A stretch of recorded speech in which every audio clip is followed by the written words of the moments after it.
Comment se préparer pour se lancer? Il y a beaucoup de choses pour lesquelles nous devons tenir compte, mais ici, comme j'avais dit, on va parler du volet vision, spirituelle et mindset. On ne va pas encore parler de la gestion de projet. Ça sera purement pour technique à part. Et puis, il viendra aussi la partie marketing à part. Donc ici, l'objectif est de donner la bonne connaissance, comme on a dit, pour faire les choses de manière confiante et excellente. Donc, on ne court pas, on y va mollo, on ne va pas directement tout droit au but, on donne étape par étape pour permettre d'assimiler, de se préparer au lieu juste de venir avec des connaissances techniques très poussées et ça n'a pas de sens. Donc, comment se préparer pour se lancer? L'importance, pourquoi planifier? Ici, on ne va pas rentrer dans le détail de comment planifier. Je veux parler juste de pourquoi planifier. Parce qu'on va faire aussi, pour ceux qui veulent, un atelier sur la planification. Comment planifier sa vie pour pouvoir être productif, pour pouvoir faire les choses de manière correcte. Parce qu'il y en a parmi vous, par exemple, qui sont salariés et qui veulent commencer à entreprendre à côté. Il y en a parmi vous qui sont entrepreneurs, qui sont mariés ou qui vont se marier, qui ont des enfants ou qui vont avoir des enfants. Et tous ces changements de vie, toutes ces choses qui se rajoutent, fait que des fois, on a l'impression de subir la vie quand on ne sait pas comment planifier. Pourquoi planifier? Parce que la planification nous permet de clarifier la vision et les objectifs. Donc ici, si tu sais clairement définir ce que tu veux, où tu veux aller, ce que tu as, qu'est-ce que tu veux avoir, ça va te faciliter la vie pour pouvoir avancer. Voilà pourquoi il est important de planifier, de connaître sa vision et de fixer ses objectifs. C'est aussi comme une feuille de route, ça te permet d'avoir une direction. Donc ici, si je sais ce que je veux, je sais où je veux, je sais comment faire, je sais comment m'y prendre, tout est clair pour moi. Donc je ne me réveille pas le matin, je me dis, c'est quoi encore ma vie, j'en ai où, je suis à quelle étape, d'où, qu'est-ce que je dois faire? Non, je sais exactement, même si ce n'est pas précis, mais à 60, 70%, 80 l'idéal, je sais ce que je dois faire de mes journées, je sais ce que je dois faire de mon septembre, je sais ce que je dois faire de mon 2025. Donc, c'est très important. Et puis, ça permet aussi d'anticiper les défis et les obstacles. C'est-à-dire que si je sais que mois de septembre, c'est ça que je dois faire, alors j'ai besoin de ça. Comme j'ai besoin de ça, il faut que je puisse trouver ça de telle manière, à tel moment. Donc, c'est très important. Je vais lancer un business et ça va me demander 20 000 francs. Pour avoir 20 000 francs, actuellement, je n'ai pas ça. Je dois épargner pour épargner. Qu'est-ce que je peux libérer dans mon épargne, dans ce que je gagne 2 000 francs. 2 000 francs, alors si je peux libérer que 2 000 pour avoir 20 000 une fois, 10 000. Ou soit, 10 mois. Ou soit, il faut que je trouve un job qui me permet de gagner 4 000 au minimum pour que je puisse économiser pendant 5 mois et avoir le 20 000 et lancer. Donc, c'est ça, je te donne un exemple par rapport à tout ce qui est budget, mais ça peut aller dans tous les domaines. C'est ça l'avantage de planifier, c'est anticiper et c'est préparer. Ça améliore aussi l'efficacité, comme je dis, et la productivité. Donc, quand tu sais ce que tu dois faire, ça te permet de concentrer tes efforts. Tu ne te perds pas. Tu n'es pas là, tu touches à ça, et puis pas ça, et puis tu touches à ça. Tu sais ce qui est prioritaire, ce qui n'est pas prioritaire. Du coup, tu fais ce qu'il y a à faire et psychologiquement, tu es bien et tu es aussi productif. Et ça permet aussi de renforcer ta confiance. Pourquoi? Parce que quand tu accomplis ce que tu as à accomplir, tu es à l'aise. Tu es en paix, tu n'es pas stressé, tu n'es pas paniqué et face comment dire, à d'autres personnes où si tu dois les présenter des choses, tu es sereine parce que tu sais où tu en es, où tu vas aller, ce que tu as à faire, ce que tu as déjà fait, ce qui te reste à faire, ainsi de suite. Et aussi, la planification te permet de prendre des décisions de manière éclairée. Comme j'avais donné l'exemple avec la création du business, j'ai besoin de 20 000. Alors, comme j'ai besoin de 20 000 et que je ne sais que me libérer 2 000 par mois avec ce que j'ai à faire, Si je dois attendre 10 mois, c'est trop long. Je risque de passer à côté de l'opportunité. Alors, il faut que je trouve un petit job qui va me faire gagner 4 000 pour que je puisse faire 5 mois au lieu de 10 ou 5 000 ou même 10 000 2 mois. Alors, comme c'est 10 000 2 mois, alors pendant 2 mois, je serai obligée de travailler beaucoup, d'avoir moins de temps libre. En fait, ça te permet de réfléchir pour planifier les choses et prendre des bonnes décisions et bien avancer. C'est ça que sert la planification. Et aussi, dès que tu fais des choses, ça te permet aussi d'évaluer. Donc ici, on va travailler pendant un mois. Je vais faire que du contenu, par exemple pour ma page Instagram que j'ai créée. Et au bout d'un mois, je vais évaluer qu'est-ce qui s'est passé. Ah voilà, j'ai évolué, j'ai eu ça, ça a fonctionné, ça n'a pas fonctionné. Donc, je peux réajuster ça. Mais si je ne planifie pas que je vais faire ça pendant un mois et ça sera tous les jours, chaque semaine, 3 jours, ben, au bout d'un mois, je ne saurais même pas évaluer est-ce que voilà, j'ai été constante ou pas par rapport à ce que j'ai fait, qu'est-ce qui a été les résultats, ce n'est pas intéressant. Donc, c'est toujours mieux de planifier les choses, comme ça, on est sûr de là où on va. Donc, quelques versets qui indiquent qu'il est important de calculer, comment dire, de planifier. Là, Luc 14, 28, car lequel d'entre vous, s'il veut bâtir une tour, il s'assied d'abord pour calculer la dépense et de voir de quoi la terminer. Effectivement, la planification peut te permettre de savoir si tu es capable ou pas d'envisager ce que tu veux. Ah oui, je vais lancer un projet, je vais lancer un business, et business me demande 20 000. Bon, pour avoir 20 000, je ne sais même pas me libérer 2 000 pour l'instant par mois parce que c'est trop serré.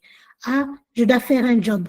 Mais ce job-là, par rapport au temps disponible que j'ai, ce n'est pas possible. Mais tu le prends quand même. Donc, tu n'as pas bien calculé ton coût. Du coup, tu ne sauras pas assumer ces jobs pour gagner cet argent, tu t'es noie. Alors que si tu avais bien réfléchi, tu peux dire que non, au lieu de prendre ce job-là où je gagne 10 000, je vais prendre celui où je gagne 4 000, ça va s'étaler sur 4 mois, mais j'aurai moins de travail à faire et je pourrais y arriver. Donc, je calcule par rapport à ma situation, par rapport à ce que j'ai à ma disposition pour pouvoir être sûr que ce que je vais faire, je suis capable de le faire. Et si je ne calcule pas, je vais juste à l'aveuglette comme ça, sans réfléchir. Oui, comme on dit, il faut toujours essayer, mais on essaye des choses pour lesquelles on n'a pas besoin de calculer. Par exemple, si tu vas tester un produit, créer une page Instagram pour voir comment les gens répondent, ça, c'est pas un problème. Mais s'il faut aller acheter une marchandise en Chine pour venir et vendre, là, il faut un minimum de calculs. On ne va pas à l'aveuglette, on planifie. C'est très important parce qu'il y a un investissement à faire. Mais il y a des choses pour lesquelles il n'y a pas grande chose comme investissement. On peut aller à l'aveugle pour tester. Et même et tout, pour les produits, on peut tester. C'est pour ça que les échantillons, les choses comme ça existent. Mais tant que ça ne demande pas l'investissement, on peut s'hasarder. Mais tant qu'il y a un investissement à faire et qu'il y a un résultat à obtenir, important de se préparer, de planifier et de calculer son cours. Et aussi, Proverbe 3, qui nous dit qu'on doit se confier à Dieu et à ne pas s'appuyer sur notre sagesse. Voilà l'importance de la préparation spirituelle. Ces versets nous le montrent. Et aussi, la diligence et tout, ça mène à l'abondance. Donc, celui qui agit avec précipitation n'arrive qu'à la disette. C'est-à-dire qu'on doit bien planifier les choses, on doit faire les choses correctement, comme il se doit. Et puis après, on verra l'abondance. Mais si on court, on veut tout avoir directement et tout, on ne se prépare pas, on ne s'aligne pas, on ne planifie pas, on part dans tous les sens, oui, les résultats peuvent être là, mais ces résultats seront à court terme. Et disons que quand on est ambitieux, on n'est pas assoiffé, si je peux le dire de cette manière, c'est-à-dire qu'on veut réaliser les choses, mais on voit long terme. Court terme, c'est pour certaines choses, pour certaines opportunités, mais la grande majorité des réalisations de vie, ça se passe sur le long terme. Voilà pourquoi il est important de planifier, d'être diligent et d'être patient dans ce qu'on veut faire. Voilà, la consécration personnelle et la préparation spirituelle. Pourquoi c'est important? Parce qu'on est enfant de Dieu. Dieu nous a créés à son image et à son ressemblance. Il a formé des choses, des plans sur nos vies. Et lui connaît ces plans-là. Nous, on ne les connaît pas. Il nous les révèle au fur et à mesure. Par rapport aux dons et talents qu'il a mis en nous, on est capable de commencer déjà à avoir une lecture de ce qu'on est appelé à faire. Mais certaines précisions sur l'orientation, c'est lui qui est capable de nous le révéler au travers de sa parole, en allant dans sa présence. Cela est très, très important. Et par rapport aussi aux décisions que nous prenons, par rapport à ce que nous allons faire, même si nous sommes dans ce monde, nous faisons les choses comme tout le monde, mais nous n'allons pas faire les choses, comment dire, comme tout le monde, juste parce qu'on a envie de se conformer. S'il faut faire les choses que tout le monde fait parce que c'est un moyen qui nous est donné et que on est aligné avec. Je donne par exemple au jour d'aujourd'hui, personne ne peut s'élever et dire que voilà, le digital c'est païen, Internet c'est satanique, je ne veux pas y aller. Non, c'est un moyen qu'on peut utiliser pour pouvoir faire des grandes choses, créer de la richesse. Mais nous, en tant qu'enfants de Dieu, on ne va pas aller là-bas pour dépraver le mœurs, pour faire n'importe quoi, pour détruire l'image de Dieu, ou encore on ne va pas aller là-bas pour nous pervertir. Non, on va l'utiliser comme outil pour pouvoir faire nos missions, accomplir nos appels, faire ce qu'il y a à faire. Donc voilà l'importance d'être alignée, d'être assise et préparée spirituellement dans ce que nous faisons. Nous allons dans nos projets, nous avons besoin de chercher la volonté de Dieu. Il y a plein de projets dans les cœurs de l'homme, mais seuls les desseins de l'Éternel qui s'accomplissent. Donc, vous verrez qu'on aura plein d'idées, plein de projets, tout nous semblera florissant, intéressant, mais ce n'est pas tout qu'on doit faire. Ça aussi, c'est le piège de l'ambition. Mais en tant qu'enfant de Dieu, on a le droit d'être ambitieux, mais dans tout ce qui va bouillonner dans le cœur, là, il y a des choses qui ne seront pas pour nous. On peut être des générateurs, des génératrices d'idées pour les autres aussi, mais on verra que voilà, oh, ça c'est intéressant, ça c'est intéressant. Si on commence à s'éparpiller, on ne va pas s'en sortir. On doit s'assurer que Dieu est avec nous et Dieu nous donne sa l'aval. C'est très, très important. Donc, c'est pour ça que nous devons nous appuyer sur le Seigneur, comme David dit, heureux ceux qui s'appuient sur le Seigneur parce qu'ils trouvent dans leur cœur des chemins tout tracés. Donc, nous avons plein des projets dans nos cœurs, mais seulement ce que Dieu a prévu, c'est qui va s'accomplir. Et nous, en nous appuyant sur Dieu, en priant, en cherchant sa volonté, il nous imprime ce que lui a prévu pour nous dans le cœur et on le fait. C'est-à-dire que ces chemins tracés, on les matérialise, on fait des projets, on met des choses en place que Dieu a prévues pour nous parce qu'il imprime en nous, étant donné que nous sommes en contact avec lui. Donc, beaucoup d'idées qui viennent dans ta tête, là, c'est des inspirations de Dieu, l'inspiration du Saint-Esprit. Tu es là, tu assises, il y a des choses que tu vois clairement comment ça se passe, parce que souvent, ce n'est pas toujours en prophétie qu'on vient nous balancer. Oui, l'éditeur casse, Dieu me montre que tu es une grande femme, tu vas réaliser des grandes entreprises. Normalement, en tant qu'enfant de Dieu, plus profond de toi, si tu es en connexion avec Dieu, tu sais sentir déjà cela. On peut venir ajouter voilà, quelques informations pour t'aider, pour clarifier, mais Dieu, il parle tantôt d'une manière, tantôt d'une autre. Nous n'avons juste pas besoin d'aller chercher les messages à l'extérieur. Tout se trouve en nous, tout se trouve dans la parole du Seigneur.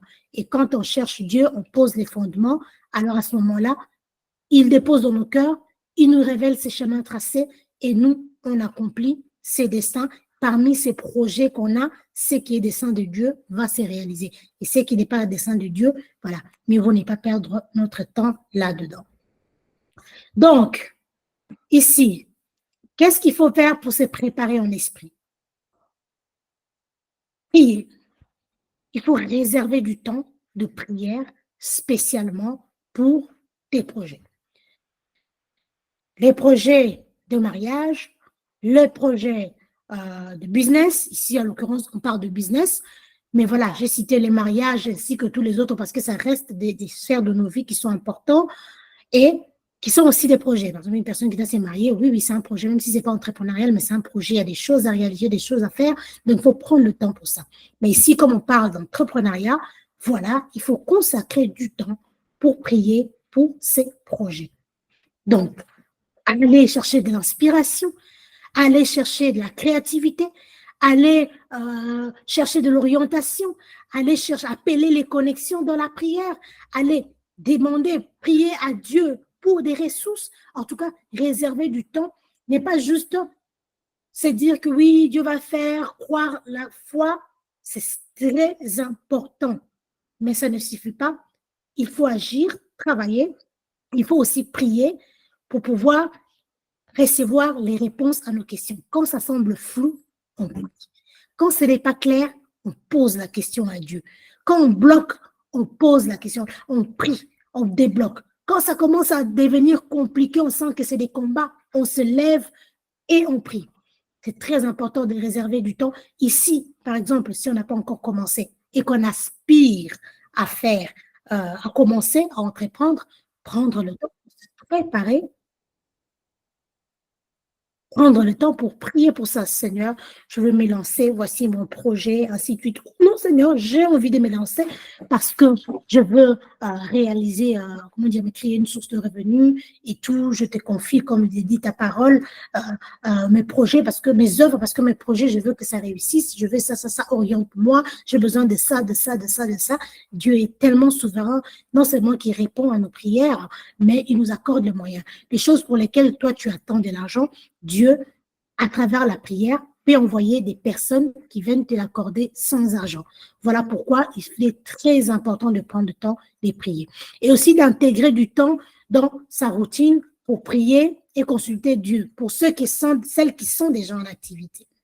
Donc, celles qui sont déjà en activité, qui reprennent déjà ou qui ont déjà commencé, il faut prendre le temps pendant qu'on prie ou même à part pour vraiment intégrer du temps dans sa routine pour prier, consulter Dieu. On est bloqué et tout. Voilà, on peut courir sur YouTube, chez des coachs, peu importe pour nous faire aider, mais la prière est là aussi. Et même au travers de la prière, le Seigneur va, voilà, on prie d'abord et puis le Seigneur, d'un coup, t'envoie un coach comme ça, par hasard, sur Facebook, qui lance une réponse, qui répond comment on appelle ça, qui répond à ta question. Tu as la réponse où il t'envoie vers un verset, où il te connecte à une personne. En tout cas, c'est très important de le faire, de consulter Dieu, même pour des petites choses. Pour de petites choses. Donc, Dieu doit être vraiment dans notre routine, très important pour de petites choses. Ah, Seigneur, je ne comprends pas. Moi, par exemple, je dois réaliser la télé, j'étais là, par où je dois commencer, ainsi de suite et tout. J'ai pris le temps pour prier, pour chercher de l'orientation. Et puis là, des aspirations commençaient à venir et tout. Ça commençait à se structurer, ainsi de suite. J'ai mis du temps, mais le fil a été défini pour que je puisse avoir un point de départ parce que j'ai prié et j'ai cherché Dieu. Et être aussi régulière, parce que des fois, c'est vrai que quand les activités augmentent et tout, on a tendance, on devient businesswoman, on a beaucoup de choses à faire, on n'a pas le temps pour Dieu, on n'a pas le temps pour la prière. Non, c'est important de toujours être dans la présence du Seigneur si on veut réussir. Hein, c'est la base. Ce n'est pas toujours les temps qui comptent, mais c'est la qualité qui est important. La règle du jour, on consulte Dieu pour avancer. Et aussi demander du soutien, hein, si nécessaire et tout. Si ça ne va pas, j'ai un sujet spécifique pour mon business, aidez-moi dans la prière. On est probablement toutes entourées des personnes dans nos églises, dans nos familles, ou des personnes qui prient avec nous. VA sera là, et là déjà, donc actuellement, le temps qu'on constitue nos équipes, n'est pas hésiter à demander du soutien dans la prière. C'est important vraiment d'avoir la prière dans nos vies. Comme le dit la parole du Seigneur, recommande à l'Éternel tes œuvres et tes projets réussiront. Donc, pour réussir, c'est vrai que les principes sont une grande partie très essentiels, mais la prière est la base pour une femme chrétienne. La prière est la base pour un enfant de Dieu pour avancer. La prière te permet d'anticiper des choses, même spirituelles, que tu ne pouvais pas imaginer. Tout roule bien dans tes entreprises, mais tu arrives comme ça, tu sens que les gens te prennent la tête. Toi qui étais une femme sage, avec des belles paroles, gentille, tu commences à devenir insolente, tu commences à parler n'importe comment, tu commences à traiter les gens n'importe comment. Pourquoi? Parce que le côté spirituel diminue de plus en plus. On est très focus dans le côté charnel, comme dit la parole. Quand on s'affectionne trop à l'esprit, on marche selon l'esprit. Et quand on s'affectionne trop à la chair, on marche selon la chair. Quand la dose de spiritualité diminue, c'est la chair qui augmente. Donc, c'est pas possible que la dose de spiritualité diminue et qu'on vive constamment en esprit. pareil, si ça augmente, la chair est bas. C'est pas possible qu'on ait vraiment,